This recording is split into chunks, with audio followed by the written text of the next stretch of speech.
The latest Zontes 400G is nandito na sa Pilipinas. May mga nadagdag na features pero konting-konti lang idinagdag sa presyo. Pag-uusapan natin yan.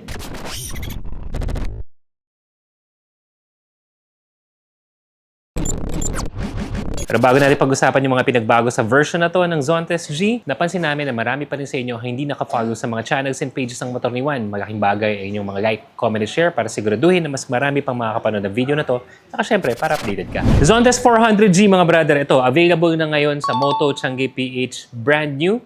Pwedeng cash credit card, yung mga usual payment methods sila na iba pa, at saka pwede rin naman yung installment, yung usual na financing. Magsasubmit ka lang ng mga requirements, katulad ng valid IDs, proof of income, proof of billing, tsaka application form. Ganun lang, pwede na mapasayo tumaangas sa motor na to. So, last year, we have featured the Zontes 400G under the Bristol Motorcycles Group. Sobrang naging pancakes. We were selling like hot pancakes talaga. Ito ang naging bestseller sa Zontes lineup under Bristol Motorcycle Philippines. So given its price before, given its functions, yung looks, talaga namang nagustuhan ng mga tao. And up to now, I haven't seen any significant or major issues from the ones who bought the Zontes 400G. Pati yung mga kakilala ko na bumili na rin ng motor na to, sobrang happy pa rin naman sila. Una, the price. The price for the version 2 slightly increased. At pag-uusapan natin bakit merong konting increase sa price ng version 2 or ng 2026 version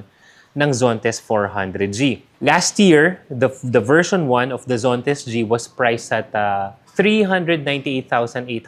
Tapos may promo price sila, especially kung cash mo siyang bibigyan, you will have a 30,000 discount, bringing down the SRP to only 368,800 para sa isang 400cc bike. Ito naman, gaya na nabanggit natin, with its upgraded looks at mga nadagdag na features, I was expecting na siguro yung papalo na to ng mga 410,000 plus. But apparently hindi, mali ako. Mali yung hula ko. Because the 2026 Zontes 400G is now priced at, take note 408,800 pesos. Pero kung cash mo siyang bibigyan, makuha mo siya sa 378,800. Yes, mga brother, 378,800 versus the version 1 na meron siyang promo price na 368,800. 10,000 lang ang dinagdag para sa bagong version. Bakit ko nga sinabing lang?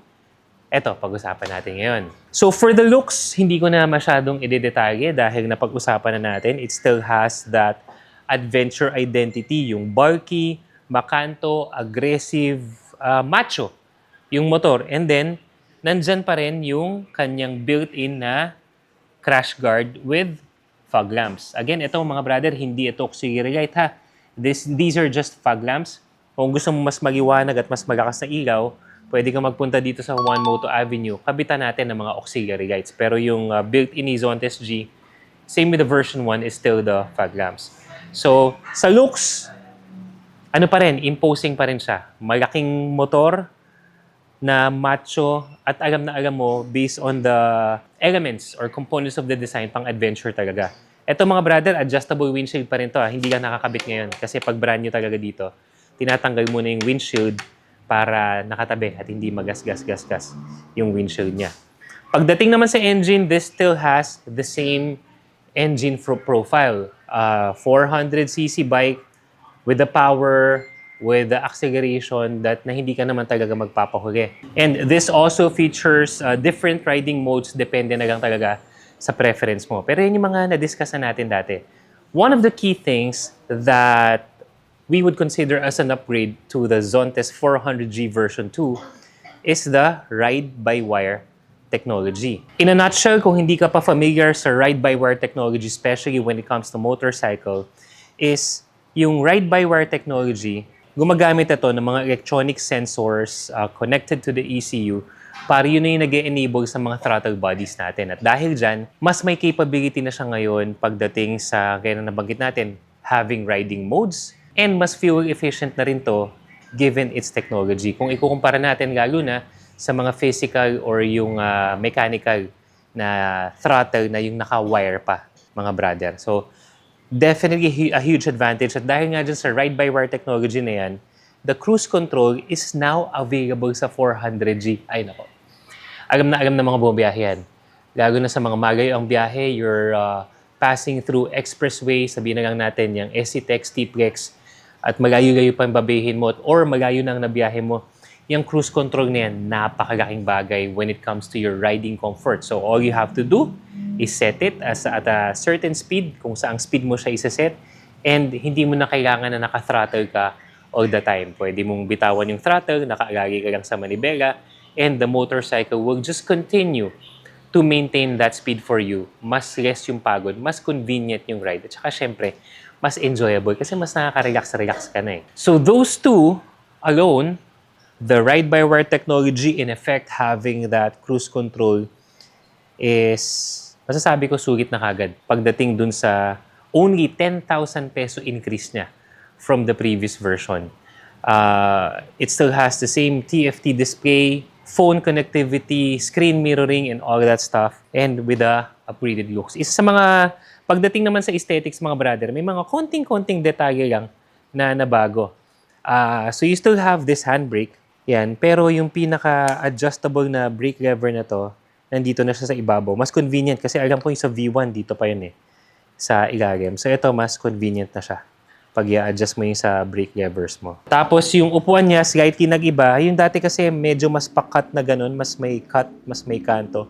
Ito mas smooth flowing na yung linya ng upuan niya. So you will have, yung dati naman wala naman ako issue in terms of riding comfort. Siguro mas in-improve lang to. Ayan yung ergonomics na to, mas smooth na lang flowing no. Ayan. And then again, still has that extended footrest. Metal plated footrest. Tapos yung foot peg natin, ito mga brother, may rubber cover na rin. So, ang nagagawa naman yan, lagong-lago na sa angkas mo, is it minimizes the vibration yung nararamdaman nung iaangkas mo. Tapos tanong nyo, bakit merong foot peg pa dito sa ilalim? So, it can be an option, depende kung mahaba ang bias ng OBR mo, pwede siyang tumapak dyan, itong isa nakaupo, or in certain cases wherein kailangan nating umangat for our adventure rides, di ba? Mas komportable kasi yung nakatayong ganito, especially pag yung mga mabato, yung mga sobrang lubak-lubak, hindi rin masyadong nakakapagod sa likod at saka sa puwet kapag nakatayo tayo ng ganito. Basta, train ka ha, hindi yung basta magpapasikat ka lang na tayo. So, just some of the additions. Isa pa mga brad, sa looks din to eh. Yung pinakatambucho nito, ayan, mas iba na. Ito mas, na lang siya, mas blackened, mas smooth, tsaka mas solid, hindi na yung sporty shape na gaya ng mga nakita natin dun sa unang zone test na 400G. And napansin natin, wala na rin yung pressure canister pagdating dito sa rear shocks. Dual shocks pa rin. I'm just not sure what will be the effect sa overall performance, riding, comfort. Kasi ito brand new to mga brother eh. So I don't have a test unit yet. Siguro kung may test man ako dito, it's going to be the effect of the ride-by-wire technology at saka yung epekto nung wala siyang sub-tank para dun sa kanyang rear suspension. But everything else is almost the same. Updated looks with a couple of very, very critical high-tech upgrade coming from the version 1. Ulitin ko, ride-by-wire technology. In effect, you have that driving mode and you have that cruise control, or all for the price increase of just 10,000 pesos. Again, mga brother, available to in any Bristol Motorcycle Showroom, pero ito on-hand ngayon sa Moto Changi PH. Ito yung location yan. Check it out. Available sa cash, card, and installment, mga brother. Ito. Ganda. Ito siguro yung yung next bike ko. No? The Zontes 400G. Tsaka syempre, alam mo ba, para hindi ka magpuhuli sa mga ganitong updates, tips, in the videos natin, be sure na follow kayo sa lahat ng mga social media pages natin, katulad ng TikTok, Facebook, Instagram, and YouTube. See you next video.